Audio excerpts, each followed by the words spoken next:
The Holocene has ended. What we do now, and in the next few years, will profoundly affect the next few thousand years. The only conditions modern humans have ever known so far are changing, and changing fast. Nothing stays the same on this planet.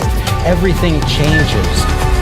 The Earth is going into one of these jumps, and you don't know what is going to be on the other side of those jumps. The Earth is always jumping.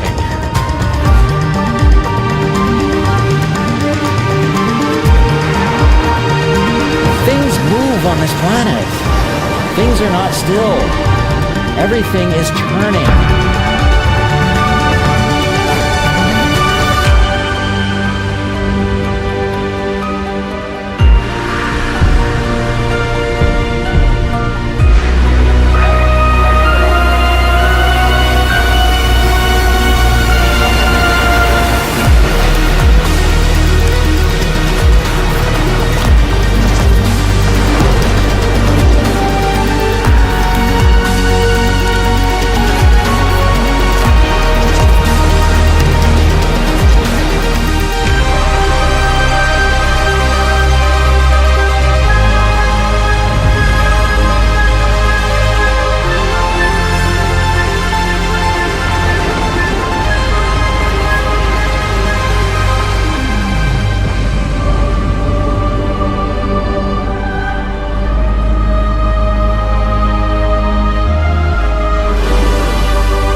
As it begins to run out of fuel, the sun won't simply fade away to nothing.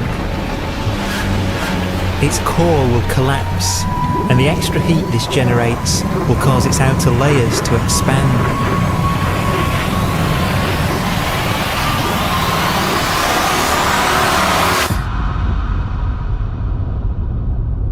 The sun is now dead. Its remains slowly cooling in the freezing temperatures of deep space.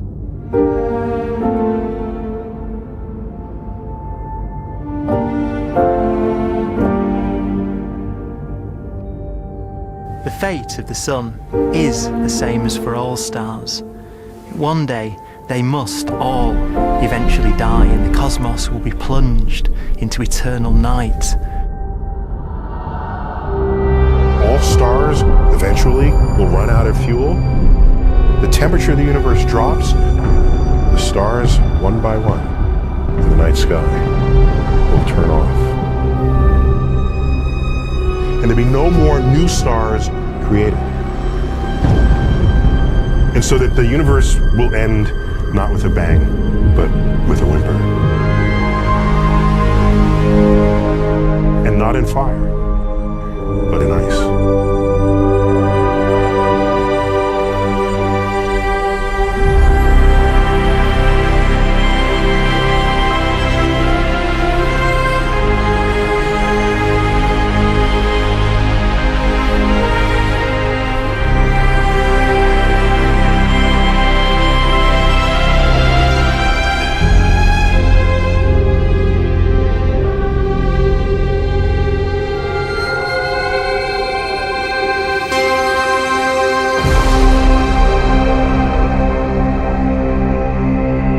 With no fuel left to burn, a white dwarf's faint glow comes from the last residual heat from its extinguished furnace.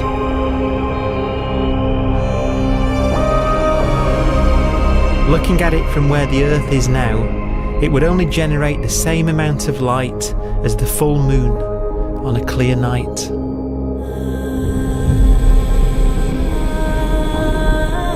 The faint glow of white dwarfs will provide the only illumination in a dark and empty void littered with dead stars and black holes.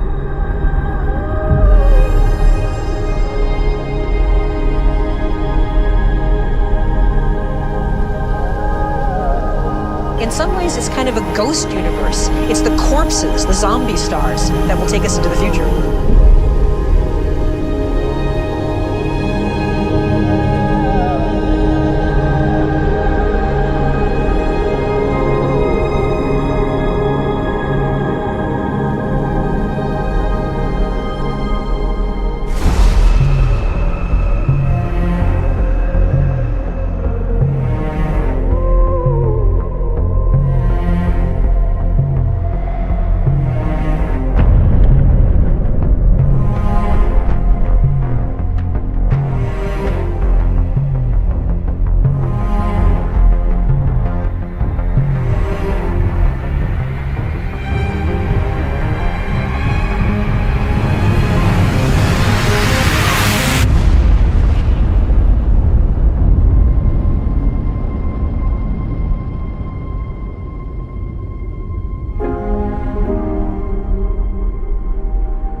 A black dwarf will be the final fate of those last stars.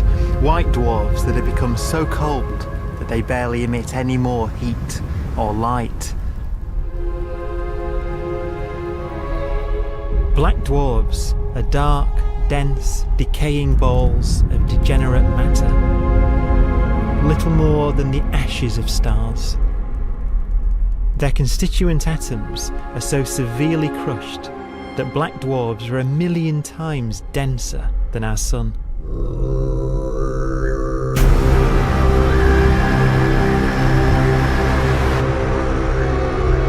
Stars take so long to reach this point, we believe there are currently no black dwarfs in the universe.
We have a pace of life that's based on really the energy available to us now. You could imagine living conscious systems which have a very different pace and therefore can extend out at least a lot farther than you'd imagine otherwise. You could have a living system where if it had a thought every 10 trillion years, that would seem normal. Even if our life dies out, one could imagine at some time arbitrarily far in the future, a fluctuation occurs which allows intelligent life to exist again for a little while. So you might have islands in time of intelligence.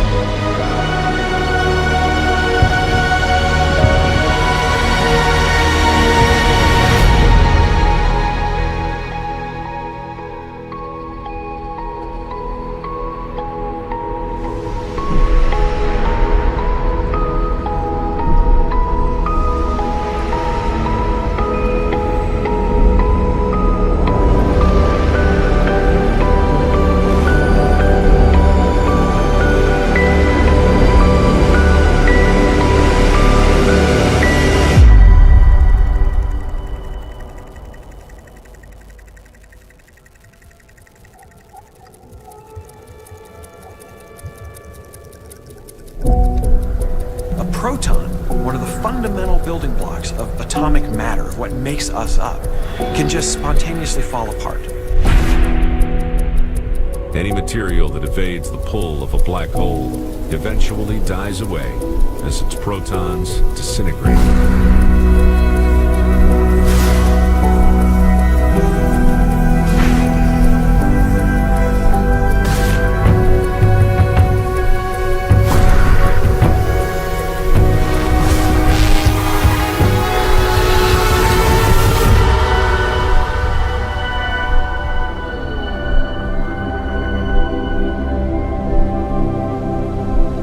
The matter inside black dwarfs, the last matter in the universe, will eventually evaporate away and be carried off into the void as radiation, leaving absolutely nothing behind.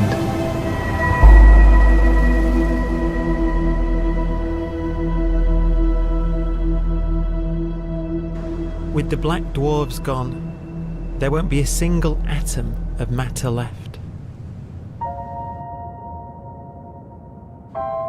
All that will remain of our once rich cosmos will be particles of light and black holes.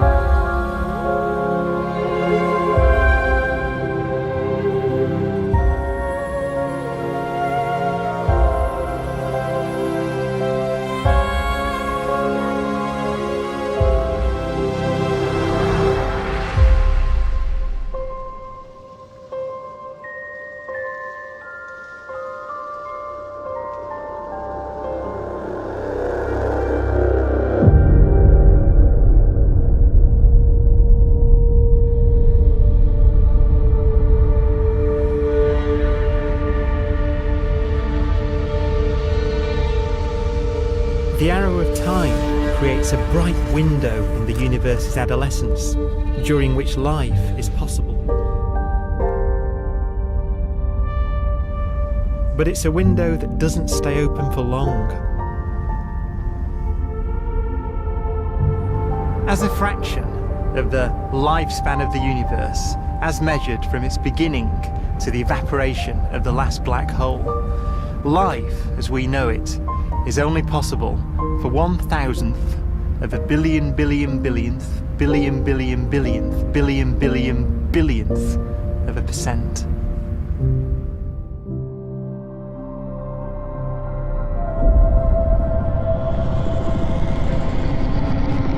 Black holes become the fundamental building block of the universe.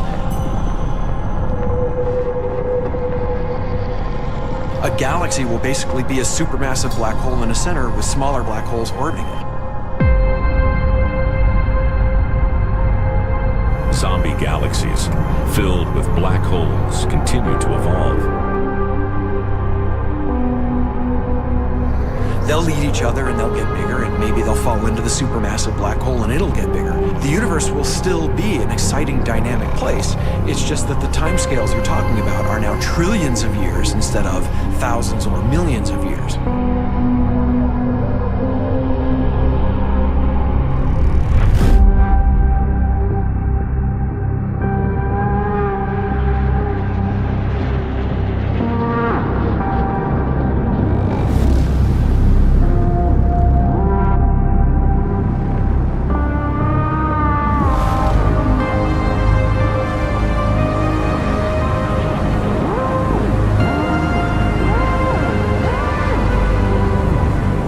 Black holes can bang on space-time like mallets on a drum.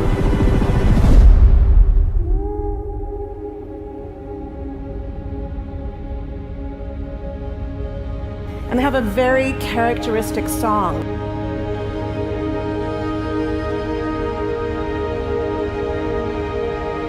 Imagine two black holes that have lived a long life together.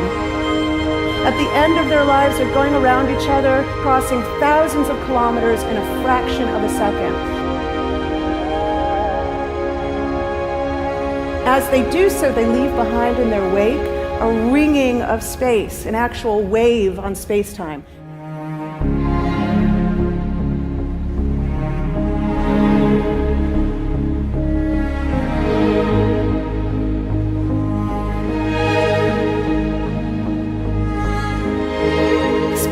squeezes and stretches as it emanates out from these black holes banging on the universe. Those are the gravitational waves. They are literally the sounds of space ringing. And they will travel out from these black holes at the speed of light as they ring down and coalesce to one spinning, quiet black hole.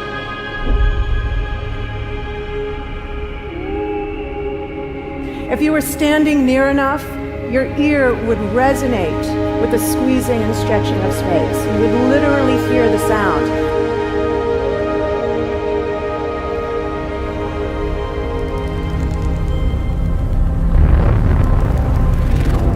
Imagine a lighter black hole falling into a very heavy black hole. The sound you're hearing is a light black hole banging on space each time it gets close.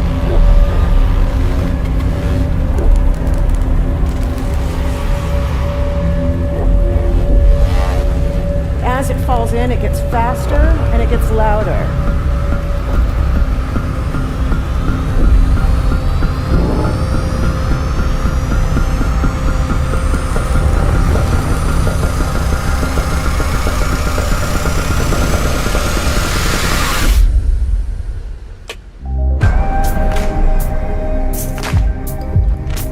Scientists used to think black holes were immortal, but even these will one day die.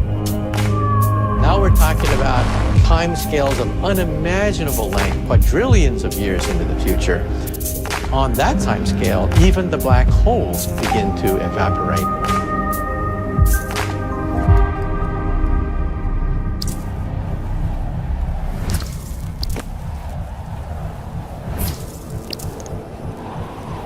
According to quantum mechanics, space is filled with virtual particles, antiparticles, that are constantly materializing in pairs, separating, coming together again, and annihilating each other.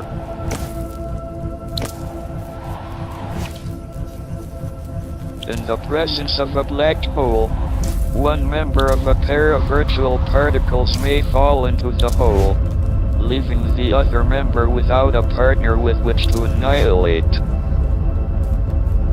The forsaken particle appears to be radiation emitted by the black hole. And so, black holes are not eternal. They evaporate away at an increasing rate until they vanish in a gigantic explosion.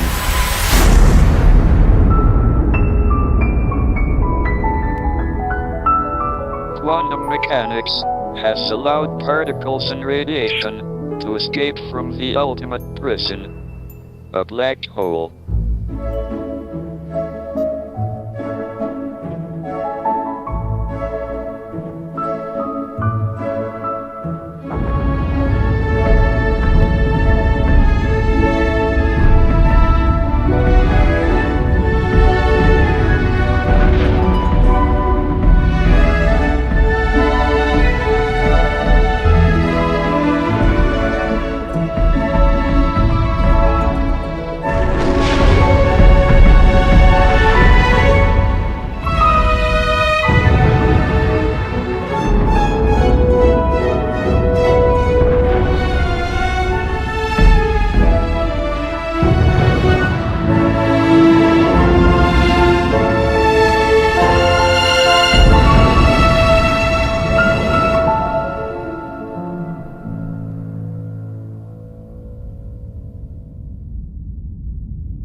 Philosophers and poets have asked the question, will the world end in fire or ice? We can now give an answer. The latest evidence shows that the universe is not slowing down, but it's speeding up out of control. And the universe, we think, will die in ice. Trillions upon trillions of years from now. Empty space itself has energy. In every little cubic centimeter of space, whether or not there's stuff whether or not there's particles, matter, radiation, or whatever, there is still energy even in the space itself. And this energy, according to Einstein, exerts a push on the universe. What is the weird stuff that's accelerating the universe? We call it dark energy. And this stuff is the dominant stuff of the universe. Almost 3/4 of the matter-energy content of the universe is this dark energy. And we don't know what it is. Dark energy, unlike matter or radiation, does not dilute away as the universe expands. This has crucial implications for what the universe is going to do in the future. So what will be the future of the universe? Well, if the dark energy remains dominant and repulsive, the universe will expand forever.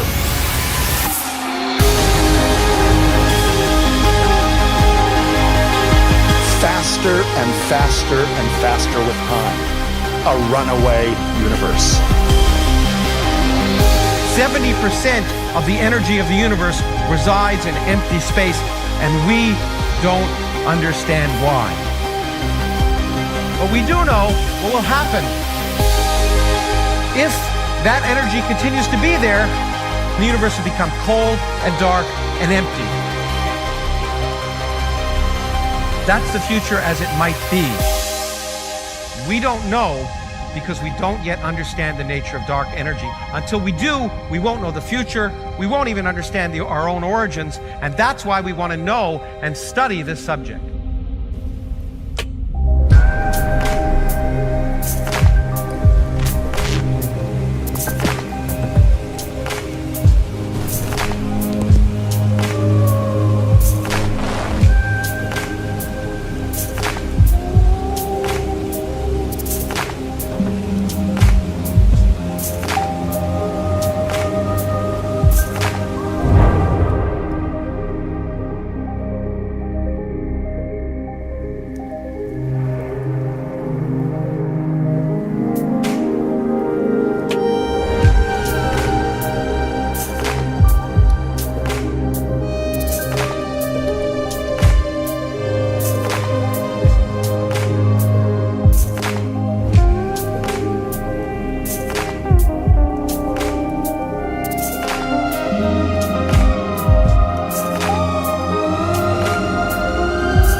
Forecast does seem to be for an ever colder, ever emptier universe.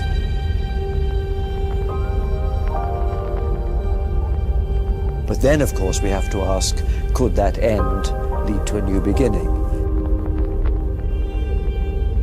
And there are ideas whereby what actually is the end of our universe could in some sense be linked to the beginning of a new one.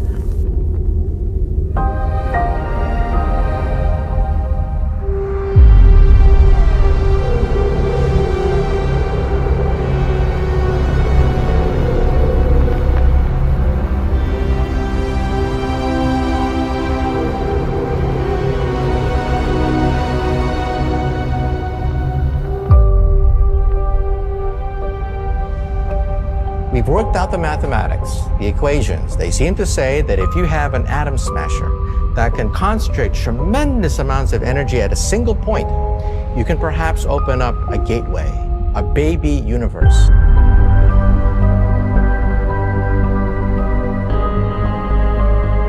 Facing the death of everything there is, this perhaps is their only possibility of escape. And this also raises a very intriguing possibility, sheer speculation of course, that perhaps any universe that has intelligent life in it will create baby universes, will create lifeboats, and proliferate child universes. So an evolution may take among universes in the multiverse. Survival of the fittest may take place. So those universes which do not have intelligent life are infertile. They have no children. But those universes that have mild temperatures, stars like us, would create civilizations that could open up child universes, and they would then proliferate.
After an unimaginable length of time, even the black holes will have evaporated and the universe will be nothing but a sea of photons gradually tending towards the same temperature as the expansion of the universe cools them towards absolute zero.